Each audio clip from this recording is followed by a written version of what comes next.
Hey, this is Job here with Telltale Games. We're here at PAX Prime 2014 at the Tales from the Borderlands booth. So for people who are fans of Borderlands, talk a little bit about this new take on the game.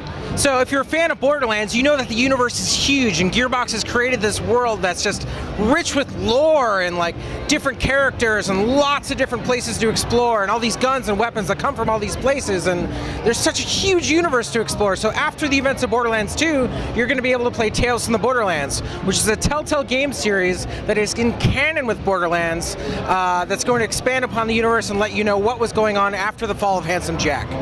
Talk about the characters you guys are introducing in this game. So you're actually going to play as two different characters and experience this Telltale story from two different perspectives. The first character is a guy named Reese. He's a hacker for a Hyperion who's pretty much got nothing to lose. He's going to go down to Pandora and try to score the heist of a lifetime and pull one over on his boss. The other character is Fiona. She's kind of a Pandora-raised and born and raised character. She's also kind of a mysterious grifter.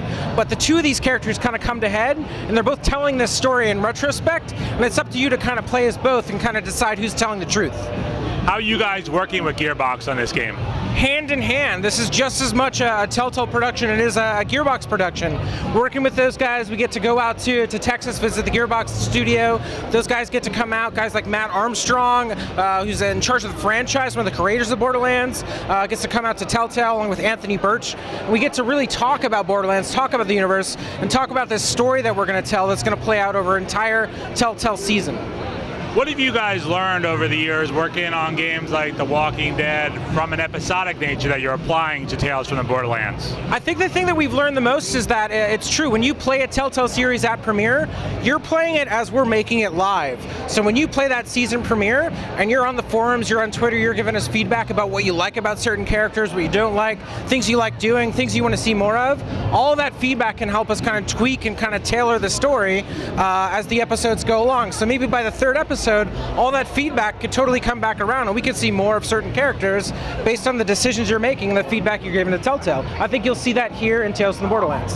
Speaking of feedback, here at PAX, how does feedback influence what you guys are doing with the game? The feedback is absolutely phenomenal. We're actually getting and we're collecting a lot of the choice data here on the floor. As much as it is the first time people are getting to play it here in the public, it's actually kind of like our first play test.